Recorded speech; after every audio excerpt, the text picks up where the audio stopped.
Hey class! Today we're going to start a new chapter in the textbook that I teach you guys out of, and this one's going to focus specifically on aqueous solutions. We're going to talk about the general properties of what is an aqueous solution, and then we're going to focus on solubility. Let's define what an aqueous solution is. It's a solution in which water is the dissolving medium. So you stick a compound in water and let it dissolve. Remember, we learned that aqueous solutions are abbreviated AQ. We're going to look at chemical reactions that happen in aqueous solutions, and then we're also going to continue to build off the concept of stoichiometry that we learned in the last chapter. So if you're writing down anything, this first one is the definition to write down. Now let's break down what exactly is a solution and what makes up a solution. A solution is defined as a homogeneous mixture of two or more substances. So homogeneous means that you cannot tell the difference between the different substances that are in that mixture. And remember, a mixture is a physical combination of substances. Now, within a mixture, there are two parts. The solution is made up of a solvent and solutes. A solvent is a substance that's present in the greatest quantity, and usually it's going to be what is dissolving the other substance. Oftentimes, we use water because it's a universal solvent. And when I say it's a universal solvent, all I'm meaning is that it is actually one of the only compounds that can dissolve so many different things. It dissolves the most amount. Solutes is what is actually being dissolved in your solvent. So, for example, salt water. Water would be considered the solvent because it's doing the dissolving, and sodium chloride, which is salt, is going to be the solute because that's what's being dissolved. So, solubility is actually defined as the amount of substance that can be dissolved in a given amount of solvent. And it's going to be dependent on temperature. This is always determined experimentally. And one thing to note is not everything is going to dissolve. Substances that do not dissolve are said to be insoluble. So these are going to be solids when you place them into water or any other solvent. So how do I know if something is soluble? In order to tell if something's soluble, the textbook that I teach out of gives us a solubility guideline or table that we can look at in order to tell. Now, this table may seem a little confusing, so let me go on and explain it. First, this top part focuses on soluble compounds. So soluble are things that are going to be AQ. They're going to dissolve in water. What you're going to focus on is your anions in a compound. So your anions are the ones with negative charge. So for example, if you have a compound that is NaNO3, we're going to focus on the second part. Here's your NO3. Or if you have something that is NaBr, we're going to focus on that second part, that negative charge, and look over here. If you have any of these anions, the compound is said to be soluble, unless it falls into one of the exceptions. For example, Cl, things that are end in Cl are generally going to be dissolvable in water, unless you have a compound like Ag bonded with Cl. So AgCl is actually one of the exceptions. It does not work. Or if you have lead bonded to chlorine. Everything down in the bottom, these are insoluble. So they're going to be solids when you put them into water. So if you have anything that ends in these anions, they're generally not going to dissolve unless they fall within the exceptions. So for example, if you have ammonium phosphate, that's the exception and would make it soluble. Down here, this does say alkali metals. One thing to note, we did go over the periodic table in chemistry, but just to refresh, alkali metals are things that are in the first period. So these is going to be things like sodium and lithium and potassium. So let's kind of use this table, but before we move on, there's something that I want you to add.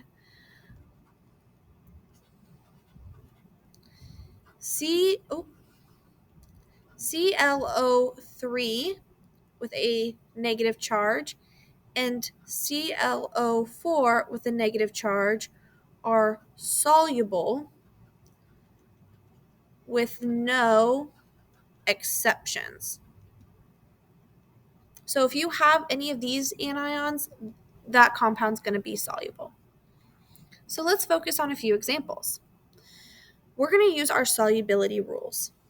Let's focus on sodium carbonate. So we're going to focus on this carbonate, CO3.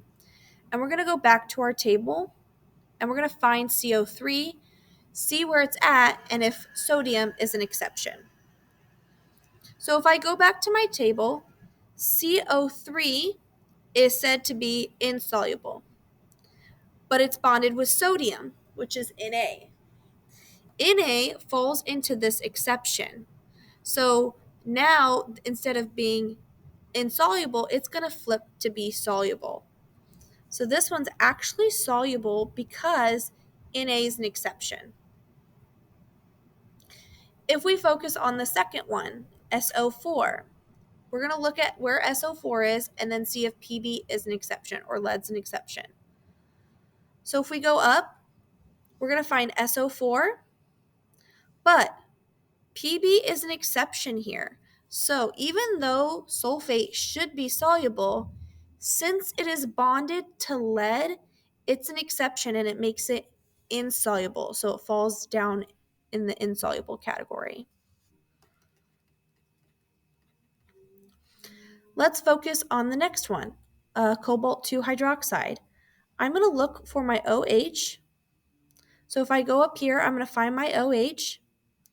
And it's going to be insoluble, but I have to see if cobalt is an exception. And when I look over here, it's not the exception, so it's going to stay insoluble. So this is going to stay insoluble. Next example, NO3, and it's bonded to barium. If I go up, NO3 is going to be soluble, and there are no exceptions. So barium wouldn't fall under that category, so it stays soluble.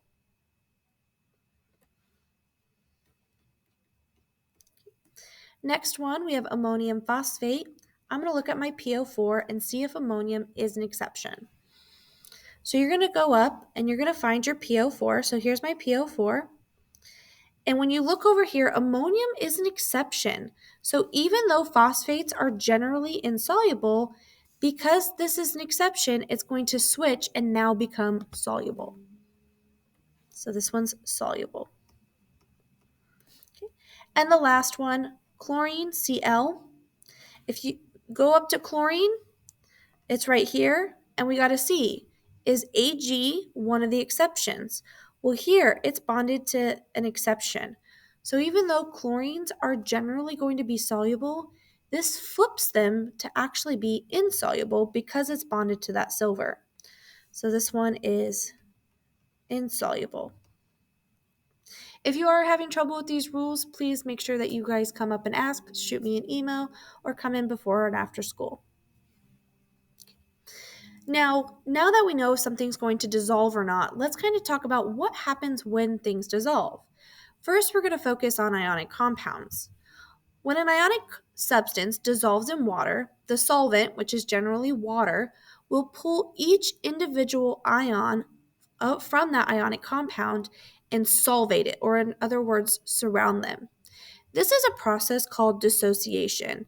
And if you think about when you dissociate, you split apart from somebody. So what happens is these water molecules right here are pulling apart each of the different individual ions of salt, and they're surrounding them. And water is a very effective solvent for ionic compounds. Even though water is electrically neutral molecule, it is considered to be polar. What that means is that the oxygen is rich in electrons and it gets a partial negative charge, and the hydrogen on that water gets a partial positive charge. This allows the ionic compound's ions to be attracted to different parts of the water. The cations are going to be attracted to the negative end of the water, and the anions are going to be attracted to the positive end. So let's bring up a picture to kind of explain what that means. Here is an example of water. This is the Lewis structure of water.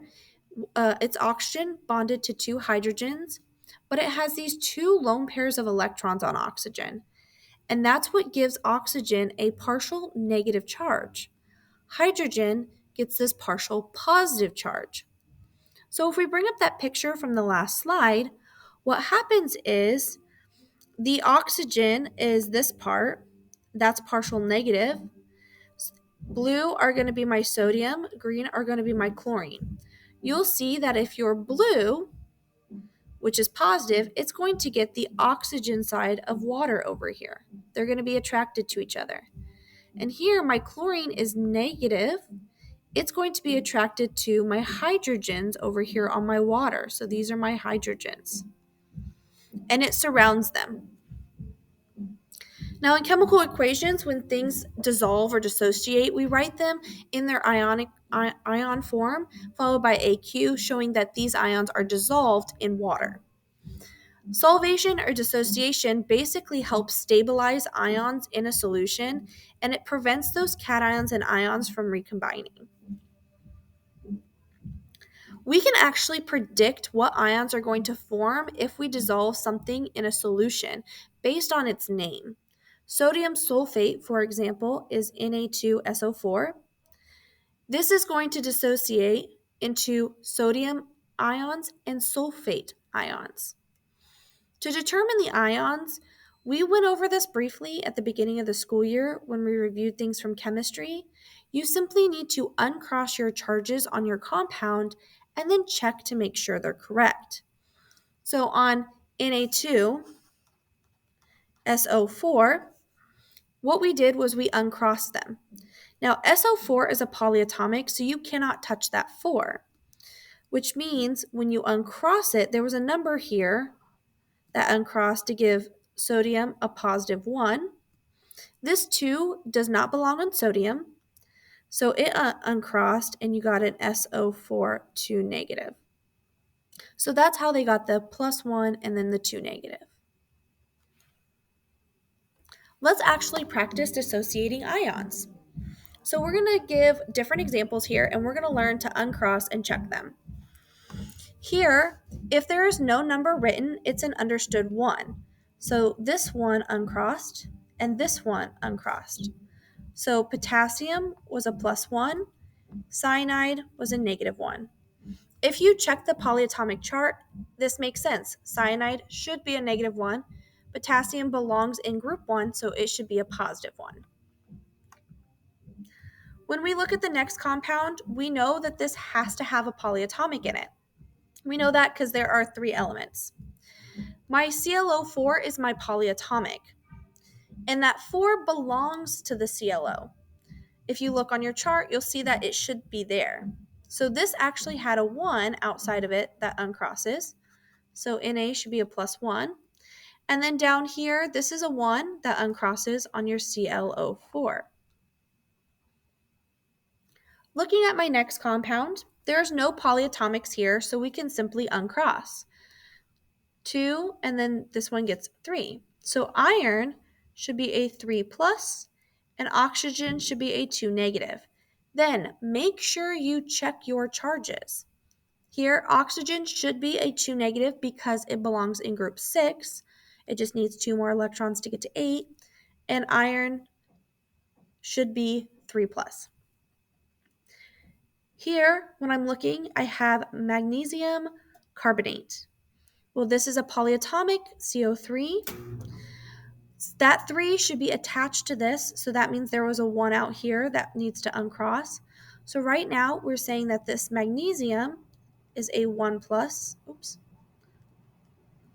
Carbonate is CO3, and when you uncross it, you get a -1. And you should be like, whoa, whoa, whoa, Mrs. Grove. Magnesium belongs to group 2, so it should have a 2 plus. And if you look on your polyatomic chart, carbonate should have a 2 negative. What happened was those 2's reduced. So this should actually be Mg2 plus and CO3 2 negative. When they crossed their charges, they got reduced. Down here, calcium, when we uncross our charges, here I have parentheses. This is the first time you're seeing it. Anything outside of a parentheses can actually uncross. So calcium is a 2 plus.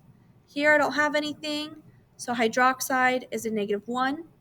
When you check it, yep, calcium should have a 2 because it belongs in group 2. And if you look at your polyatomic chart, hydroxide is shown as a -1. Now we have 2 left. If you want to pause the video and try these on your own, that's awesome. And then we're going to go through the answers. Hopefully you tried to pause the video, but we're going to go over the answers. Here, when you uncross it, this is not a polyatomic, so we're allowed to uncross that too. So Pb gets a 2 plus. There's nothing written down here, so bromine, it's a -1. Check it. Bromine, yes, it should be a -1 because it belongs in group 7. It only needs one more electron to get to 8. So this one's good. And then on the last one, here we have a polyatomic, so check and see if this 4 belongs. You will see that it does, which means there was another number out here that uncrossed. So Na should be a +1. And then SO4, you uncross this 2, becomes a 2 negative. When you check it, sulfate should be a 2 negative, and sodium, since it belongs in group 1, should be a +1. Now, in terms of molecular compounds, when molecular compounds dissolve in water, they don't usually dissolve into their ions. They don't split. They stay intact molecules and they just disperse throughout the solution. There are a few molecular substances that will dissolve into ions, and acids are going to be the most important part of these solutions. Now remember, we learned acids as usually having an H plus ion in the beginning. We're going to stick to that rule until we get to the acid and base chapter. For example, HCl is an acid because it starts with hydrogen.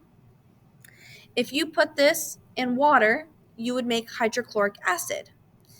And when you split it apart, undo the charges, you have H plus ions and Cl minus ions. And that is the end of today's lesson. If you have any questions, please make sure that you ask. And other than that, I hope you guys have a great day.